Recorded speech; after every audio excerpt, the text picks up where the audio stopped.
This is the I Will Teach You a Language podcast, episode 186. Welcome to the I Will Teach You a Language podcast, weekly motivation and language learning tips to help you become fluent in any language. Now, here's your host, Ollie Richards.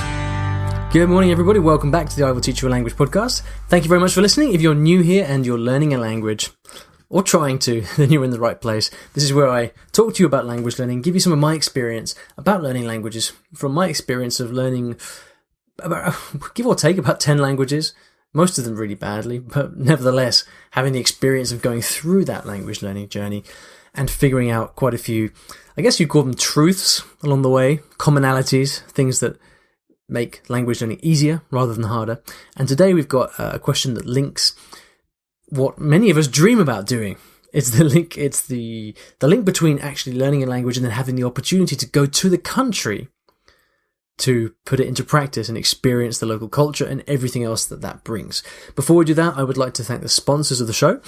And the sponsors of the show are iTalki, who have been sponsoring the show for almost since the beginning. I love them. It is a place where you can find language teachers of all kinds, colours, shapes, sizes, and prices as well. But if you'd like to get a free lesson, you can go to iwillteachyoualanguage.com/free lesson, so you can pick a teacher, try him or her out, and see how it goes. All right then, without any further ado, let's get into today's question from Quinton. Hi Ollie, my name is Quinton. I live in Arizona in the United States, and I've been studying Portuguese and Mandarin for a couple years now. My Portuguese has now gotten to a point that it's pretty proficient. I can hold a conversation on most things. However, my Mandarin is still somewhat basic. I only know maybe 30 or 40 characters by heart. And I have an opportunity to go to China this summer and stay for an extended period.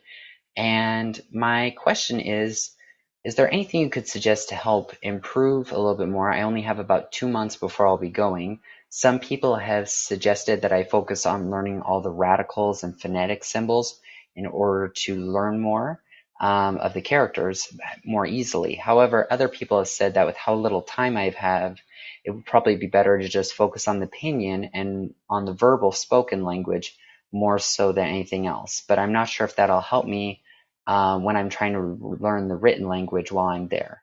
So any thoughts, suggestions, or ideas for things I could do in the short amount of time I have to better prepare myself? Thanks. Hey Quentin, thank you very much for a great question.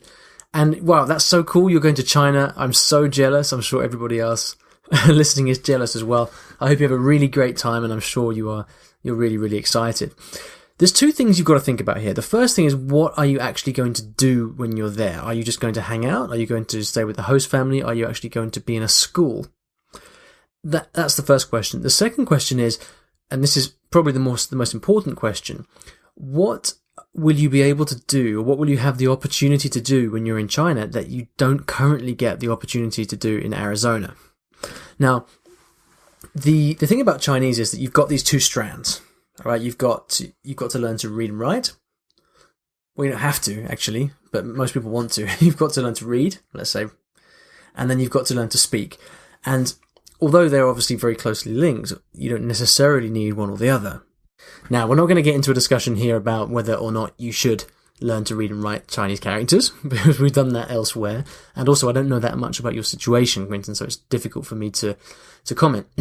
But I would have thought that if you're going to spend a bit of time in China, whether it's a couple of weeks or a couple of months, most likely the unique opportunity that presents itself from that trip is the opportunity to speak a lot with people.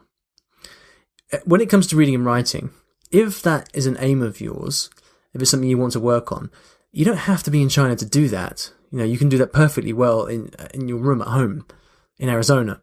You know, yeah, it's not so fun, and yeah, it might be a bit slower, but really, it's just a question of learning a lot of characters, and there's nothing particularly unique about going to China for learning Chinese characters. You know, if you're just there for a few weeks, yeah, I mean, you might pick up a few characters on the street, but really, if you're going to improve your writing or your reading massively, it's going to mean you sitting in a room by yourself and studying. So, you know, you can do that back home in Arizona. So for me, the really unique opportunity you've got is to speak. And in your situation, what I would be doing is to try to find as many or arrange as many speaking partners as I can in advance.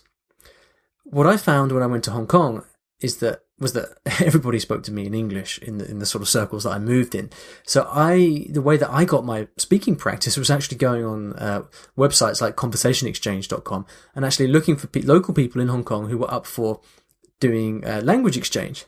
And that worked out super well. But the point was that I had to actually go and organize it. In China, I don't think, from what I've heard, because I've never been to China, but from what I've heard, you won't have the same problem. It's not so common to speak English in China. And so you should be able to get a lot of Chinese speaking practice there. So the first thing is that I would focus all of my ambitions during that trip on just speaking as much as possible. You know, that's the opportunity you've got. And if you do spend, a few weeks speaking non-stop, then you've got a great opportunity to really cross that threshold of competence and confidence as well, that comes from just many, many hours of speaking and pushing through those language barriers and stuff. So that's the big opportunity. In terms of how to prepare for that, then I would get on iTalki.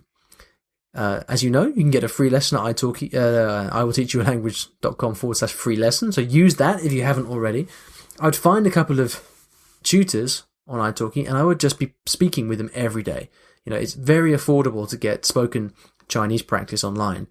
So if you can, I would load up your days with like 30-minute speaking sessions. So every day, speak Chinese for 30 minutes. Just get into the habit of it. Get that speaking muscle going. And just do that really. I mean, if you're going soon to China, you're not going to make a massive inroads into your ability in just over a few weeks. So I think the biggest thing you can do is just get that speaking practice, get used to speaking Chinese on a daily basis so that when you arrive, you can really hit the ground running. Now, again, I don't know what your situation is, whether you're going to study in a school or whether you're doing a homestay or what, or if you're just on a trip, or if you're going to be traveling around. All of those situations have slightly different implications for you and language practice. If you're doing a homestay, it's ideal because you just speak all day long. If you're going to a school, then you get taught, so you don't have that much say. And then if you're just traveling, actually that can be the most tricky of all, because unless you're the kind of person who can just kind of like shamelessly speak in any situation, then it can actually be quite tricky to get structured speaking practice. So depending on the situation you're in, I would definitely look at trying to contact some people in advance and arranging to meet them for language exchange.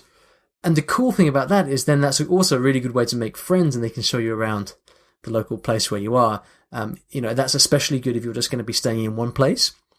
We have many Chinese people listening to this podcast. So what you could do, Quinton, is go into the show notes, which will be at IWTYALlanguage.com/episode 186.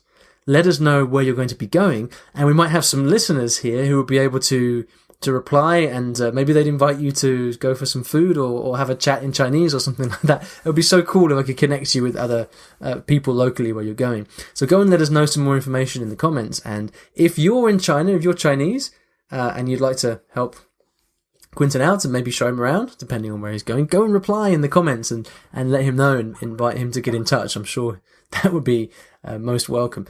So yeah, it's about that really. I think it's about really thinking, what's the unique opportunity about going to China and how can I make the most out of it? And hopefully the suggestions here have given you some inspiration for that.